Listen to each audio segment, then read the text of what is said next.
Hello दोस्तों, आप सभी का स्वागत है आज का एक और नए वीडियो में। तो हम पिछले वीडियो में मोस्ट इम्पोर्टेंट ऑब्जेक्टिव क्वेश्चन आप लोग के लिए करवा रहे थे। जो विद्यार्थी 2025 में बोर्ड एग्जाम देने वाले हैं 10th के, उनके लिए मोस्ट इम्पोर्टेंट ऑब्जेक्टिव क्वेश्चन करा रहे थे, ताकि इसके अलावा और कोई भी वीडियो ना देखना पड़े आप लोग के लिए। और मेन ऑब्जेक्टिव क्वेश्चन आप लोग के लिए लेकर आ रहे थे कि बोर्ड एग्जाम में आप लोग के लिए ज़्यादा से ज़्यादा नंबर आ सके। तो आज हम फिर से ऑब्जेक्टिव क्वेश्चन लेकर आए हैं, जो दूसरा चैप्टर से है, जो त्रिकोणमिति से नहीं आज दूसरा चैप्टर से है। त्रिकोणमिति से बहुत सारा ऑब्जेक्टिव आप लोग के लिए करा दिया गया है। यदि आप लोग नहीं देखोगे तो इसका लिंक डिस्क्रिप्शन बॉक्स में रहेगा, आप लोग जाकर देख लीजिएगा। तो आप लोग से अनुरोध करते हैं कि यदि आप लोग इस चैनल पर पहली बार आए हैं तो चैनल को सब्सक्राइब करें और बेल आइकन वाला घंटी को दबा लें, ताकि इस चैनल पर जो भी वीडियो अपलोड हो आप लोग के लिए तो नोटिफिकेशन जा सके। और इस वीडियो को लाइक करें, अपने दोस्तों के पास ज़रूर से ज़रूर शेयर करें। तो चलिए चलते हैं आज का क्लास की ओर। आज का क्लास का पहला नंबर क्वेश्चन है, यहाँ तक आप लोग को दिखाई दे रहा होगा। पहला नंबर क्वेश्चन है कि एक बेलन का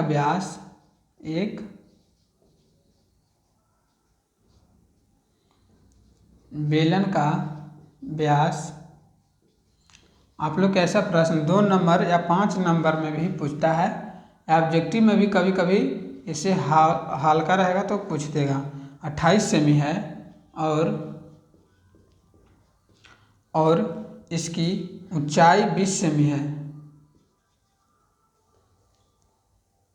और ऊंचाई कितना है तो 20 सेमी दे देगा। तो यहाँ पे पूछेगा बेलन के कुल पृष्ठ या बक पृष्ठ का क्षेत्रफल क्या होता है। बेलन का बक पृष्ठ का क्षेत्रफल क्या होता है।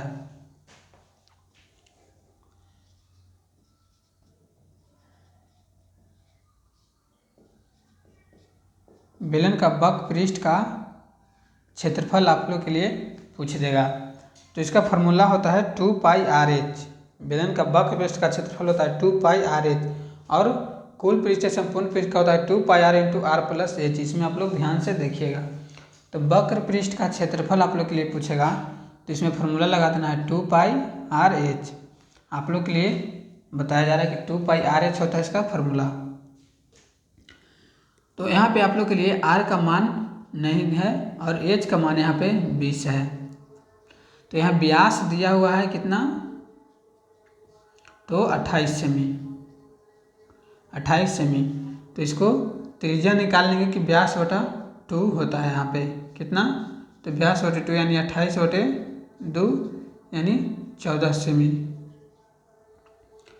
तो इसमें बिठाएंगे 2 गुने 22/7 पाई का मान और त्रिज्या का मान यहाँ हो गया 14 सेमी गुना ऊंचाई का मान 20 हो जाएगा। तो आप लोग के लिए यहाँ से कैलकुलेशन कर लेना है, इसे काट देना है 7 दूनी 14 और गुना कर देना है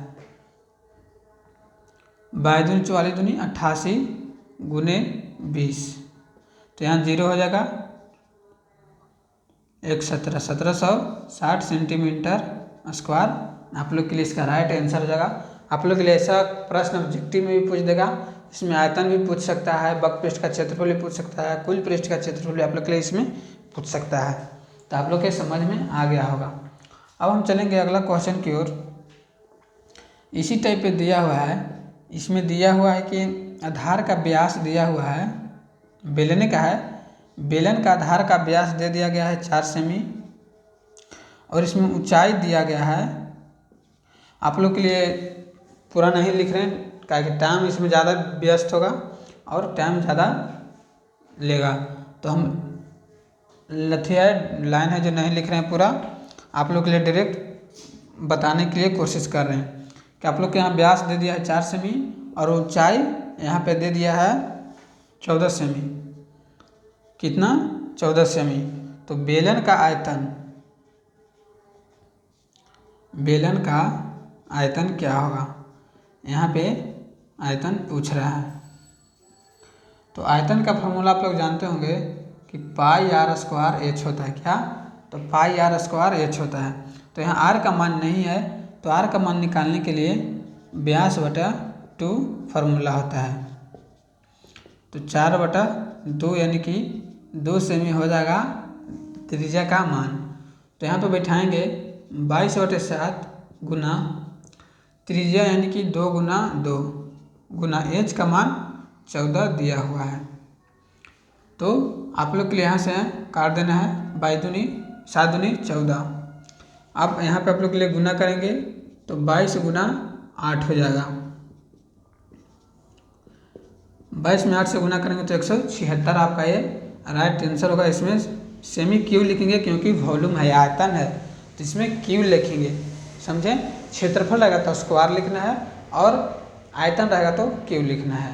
तो आप लोग के लिए समझ में आ गया होगा। इस तरह का प्रश्न आप लोग के लिए मोस्ट इम्पोर्टेंट है, आप लोग के लिए एग्जाम में आएगा ही आएगा। आप लोग ध्यान से देखकर समझिए और बनाइएगा। फिर चलते हैं अगला नंबर क्वेश्चन के में दिया हुआ है 3 नंबर में कि एक घन का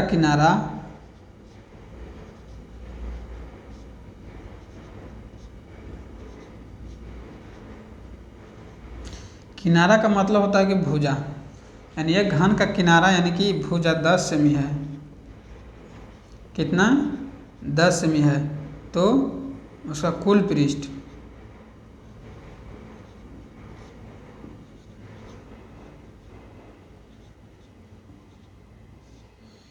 पृष्ठ का क्षेत्रफल। तो इसका फॉर्मूला आप लोग के लिए पता होगा कि 6 गुने भुजा स्क्वायर होता है, 6 गुने भुजा स्क्वायर। तो यहाँ भुजा का मान दिया हुआ है 10 सेमी, तो 6 गुने 10 गुना 10 होगा, यानी कि 600 सेंटीमीटर स्क्वायर इसका राइट आंसर होगा। आप लोग के लिए समझ में आ गया होगा। इसी तरह से हम और आगे प्रश्न बता रहे हैं। एक फार्मूला है डायरेक्ट, 4 नंबर में फार्मूला है कि बेलन का त्रिज्या दिया हुआ है r और ऊंचाई है h, तो उसका बेलन का वक्र पृष्ठ क्या होगा।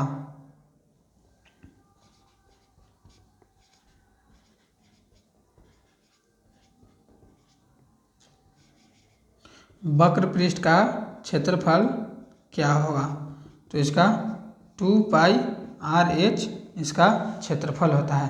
क्या, तो 2πr/h इसका क्षेत्रफल होता है। तो 4 नंबर प्रश्न आप लोग देख लिए होंगे। चलते हैं 5वां नंबर प्रश्न है आप लोग के लिए प्रोबेबिलिटी यानी प्रायिकता से। प्रायिकता से ऑब्जेक्टिव क्वेश्चन में ये सब प्रश्न बहुत बार पूछा गया है और इस बार भी पूछेगा। प्रोबेबिलिटी से है कि निश्चित घटना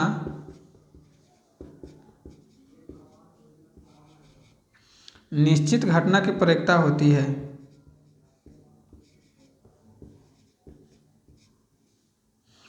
निश्चित घटना की प्रायिकता होती है। ऑप्शन ए में है 1, ऑप्शन बी में है 2, ऑप्शन सी में है 0 और ऑप्शन डी में है नन ऑफ दीज यानी कि नन। तो आप लोग के दिखाई दे रहा होगा। तो इसमें निश्चित घटना की प्रायिकता 1 होती है। निश्चित घटना की प्रायिकता 1 होती है। आप लोग को ये मोस्ट इम्पोर्टेंट है। और अनिश्चित घटना की प्रायिकता 0, निश्चित का 1 और अनिश्चित का 0 होता है। तो आप लोग के लिए टोटल 5 प्रश्न देख लिए होंगे अभी, और हम 6ठा प्रश्न की ओर चलते हैं। आप लोग के लिए इतना समझ में आ रहा होगा। यदि आप लोग इसमें से कोई भी प्रश्न नहीं समझ में आता है तो आप लोग इस नंबर पे व्हाट्सएप कर सकते हैं, कोई भी प्रॉब्लम हो तो चलिए चलते हैं अगला नंबर क्वेश्चन की ओर। आप लोग स्क्रीनशॉट ले लीजिएगा, नहीं तो इसको हम मिटा रहे हैं। तो चलिए चलते हैं अगला नंबर क्वेश्चन की ओर, इसको इरेज कर कर।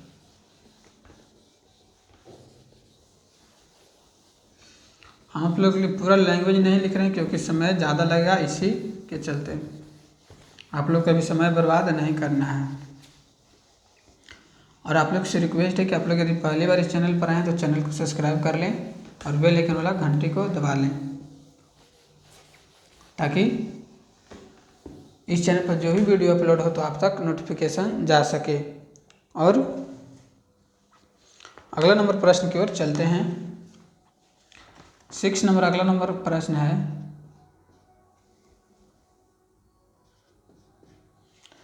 किसी घटना की प्रायिकता नहीं होती है। ये सब आप लोग के लिए ऑब्जेक्टिव में पूछेगा ही पूछेगा। किसी घटना की प्रायिकता नहीं होती है।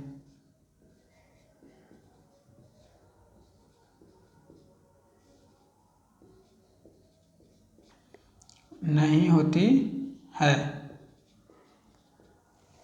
ऑप्शन ए है 1, ऑप्शन बी है 0.1, ऑप्शन सी है -7 और ऑप्शन डी है 0.2। तो किसी घटना की प्रायिकता आप लोग जानते हो कि 0 से 1 के बीच में होता है ना, माइनस होता है, माइनस में नहीं होता है। तो इसका ऑप्शन हो जाएगा सी। ये क्वेश्चन मोस्ट इम्पोर्टेंट है आप लोग के लिए 10th एग्जाम के लिए। और इस ऐसा प्रश्न डीएलएड में भी बहुत सारा है, अदर कंपटीशन में भी बहुत सारा पूछता है, इससे ज़्यादा हार्ड नहीं पूछता है। तो आप लोग के लिए देख लिए होंगे 6 नंबर प्रश्न का राइट आंसर ऑप्शन सी हो जाएगा -7। इसका प्रायिकता 0 से 1 के बीच में होता है। किसी का भी 0 से 1 के बीच में होता ही है प्रायिकता, यानी प्रोबेबिलिटी। इससे ज़्यादा नहीं से कम होता है। तो माइनस में चलेंगे तो 0 से भी आप लोग कम में चले गए, तो इसमें नहीं होगा। तो चलिए चलते हैं अगला नंबर प्रश्न की ओर। यहाँ पर दिया हुआ है किसी घटना की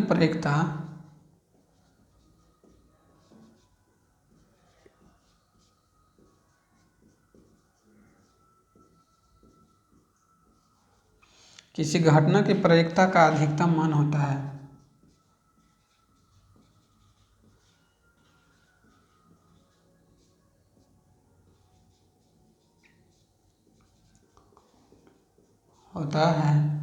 आप लोग ध्यान से देखिएगा। ऑप्शन ए है 0, ऑप्शन बी है 1, ऑप्शन सी है 2, ऑप्शन डी है -2। आप लोग ध्यान से देखिएगा। तो हम आप लोग के अभी बताएं कि किसी भी घटना की प्रायिकता 0 से 1 के बीच में होता है। तो इसमें आप लोग के लिए क्या पूछ रहा है? अधिकतम। तो अधिकतम हो जाएगा 1 और न्यूनतम हो जाएगा, ये न्यूनतम हो जाएगा और इसमें अधिकतम हो जाएगा। क्या? तो अधिकतम। तो यहाँ पे आप लोग के लिए पूछा है अधिकतम, तो इसका राइट आंसर हो जाएगा ऑप्शन बी 1। आप लोग देखिएगा कि 0 से 1 के बीच में रहेगा, वही प्रायिकता होगा। आप लोग के लिए चुनने के लिए भी दे देगा, तो आप लोग ध्यानपूर्वक देखिएगा। अब चलते हैं 8 नंबर प्रश्न की ओर।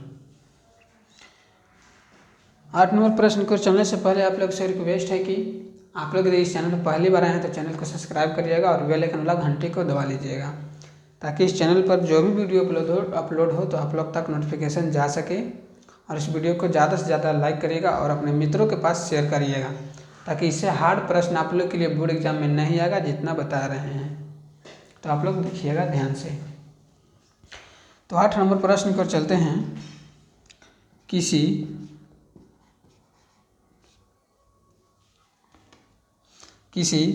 वृत्त की परिधि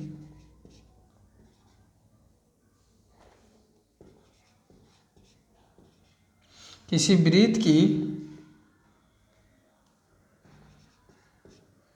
परिधि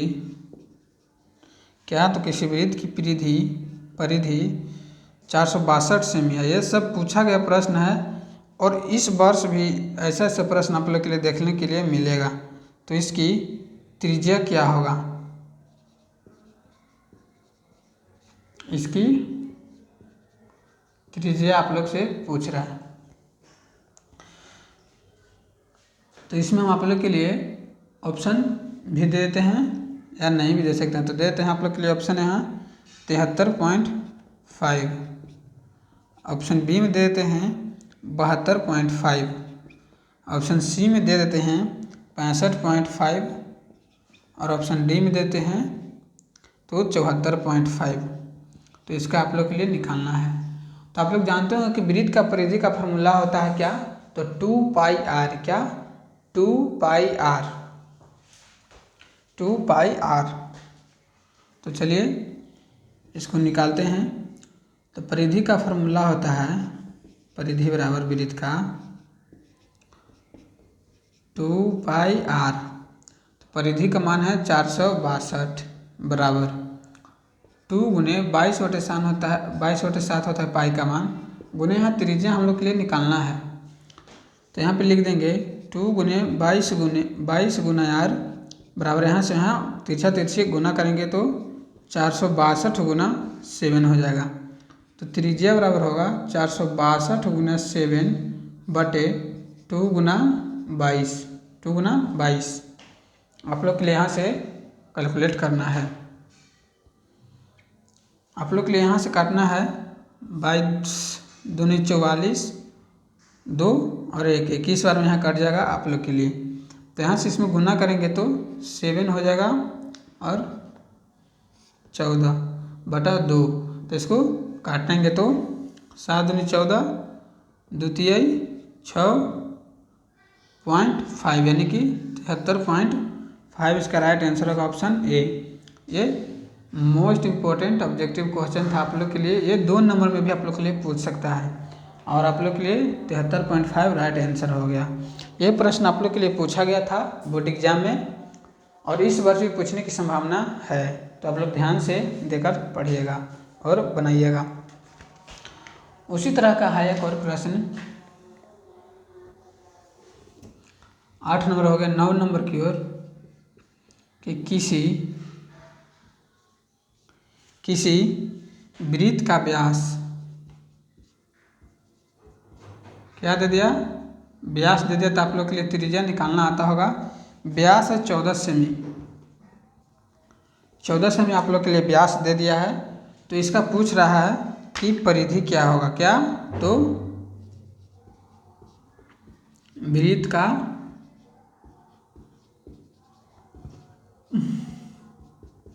परिधि पूछ रहा है। ऑप्शन ए है 22 सेमी, ऑप्शन बी है 88 सेमी, ऑप्शन सी है 55 सेमी और ऑप्शन डी है 44 सेमी।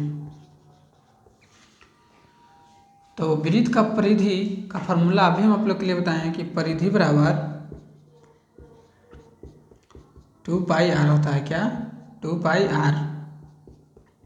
तो 2 गुने परिधि का मान 22/7 होता है और त्रिज्या का मान मालूम नहीं है। तो यहाँ से त्रिज्या बराबर निकालेंगे कि व्यास बटा 2 होता है, व्यास बटे 2 यानी कि 14/2 यानी कि 7 सेमी, कितना, तो 7 सेमी। तो यहाँ 7 बैठा देंगे तो 7 से 7 खत्म हो जाएगा। तो 22 दूनी 44 सेमी आप लोग के लिए परिधि आ जाएगा। ऑप्शन डी राइट आंसर हो गया। आप लोग के लिए ऐसा ही सब प्रश्न मोस्ट इंपॉर्टेंट है, बोर्ड एग्जाम में पूछेगा ही पूछेगा। तो आप लोग का ऐसा सब प्रश्न समझ में आ रहा होगा और ध्यान से देकर पढ़िएगा। आप लोग के लिए उधर दिखाई दे रहा होगा, देख लेते हैं, दिखाई दे रहा है। तो आप लोग के लिए 9 प्रश्न भी बताए हैं, एक प्रश्न और बताते हैं आप लोग के लिए आज का लास्ट क्वेश्चन कि यदि बहुपद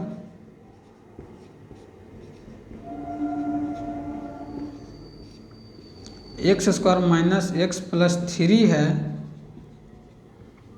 तो ये बहुपद दे दिया। इसमें आप लोग बहुत सारा प्रश्न निकाल सकते हैं, शून्यक भी निकाल सकते हैं और डी भी निकाल सकते हैं, यानी कि विवेचक या वियुक्तकार, अल्फा भी निकाल सकते हैं, बीटा भी निकाल सकते हैं, उसी को शून्यक कहते हैं। अल्फा प्लस बीटा भी निकाल सकते हैं, अल्फा इंटू बीटा भी निकाल सकते हैं। बहुत सारा प्रश्न इसमें आप निकाल सकते हैं। इतना है तो शून्यक अल्फा और बीटा है, शून्यक अल्फा बीटा है तो 1/अल्फा प्लस 1/बीटा का मान आप लोग के लिए पूछ रहा है यहाँ पे। तो यहाँ पे आप लोग के लिए लघुत्तम लेना है अल्फा इंटू बीटा। तो यहाँ हो जाएगा बीटा प्लस अल्फा, यानी अल्फा प्लस बीटा का मान होगा -b/a, x² - x + 3। तो यहाँ पढ़िए आप लोग के लिए a हो जाएगा 1, b हो जाएगा -1 और c हो जाएगा 3। तो अल्फा प्लस बीटा का मान होगा -b/a, यहाँ पे निकाल रहे हैं, ये फॉर्मूला हुआ। तो माइनस इंटू -1/a का मान 1, तो यहाँ पे 1 हो जाएगा +1, और अल्फा इंटू बीटा आप लोग चलते हैं निकालते हैं यहाँ पे, तो c/a यानी कि 3/1 यानी कि 3। तो अल्फा प्लस बीटा का मान 1 होगा, अल्फा इंटू बीटा का मान 3 होगा, तो इसका राइट आंसर हो जाएगा 1/3। आप लोग के लिए 10 क्वेश्चन आज था मोस्ट इम्पोर्टेंट, आप लोग के समझ में आ गया होगा। और यदि आप लोग के नहीं आया है तो आप लोग इस नंबर पे व्हाट्सएप कर सकते हैं कोई भी प्रश्न। क्लास 10th का कोई भी प्रश्न आप लोग के लिए नहीं समझ में आ रहा है बोर्ड एग्जाम के लिए, तो आप लोग इस नंबर पे व्हाट्सएप कर सकते हैं, और ध्यानपूर्वक लगा के अच्छा से पढ़िएगा, और बोर्ड एग्जाम में 100 में 100 नंबर ला कर आपको इस बार दिखाना है। तो चलिए चलते हैं। आज के लिए टोटल 10 प्रश्न था, आप लोग 10 प्रश्न ठीक से देखे होंगे और बनाए होंगे। तो टोटल 10 प्रश्न आप लोग के लिए करा दिया गया। आप लोग से रिक्वेस्ट है कि आप लोग यदि पहली बार इस चैनल पर आए हैं तो चैनल को सब्सक्राइब कर लीजिएगा और बेल आइकन वाला घंटे को दबा लीजिएगा, ताकि इस चैनल पर जो भी वीडियो अपलोड हो तो आप तक नोटिफिकेशन जा सके। और इस वीडियो को लाइक करिएगा और शेयर करिएगा अपने दोस्तों के पास। तो आज के लिए इतना ही, थैंक यू सो मच।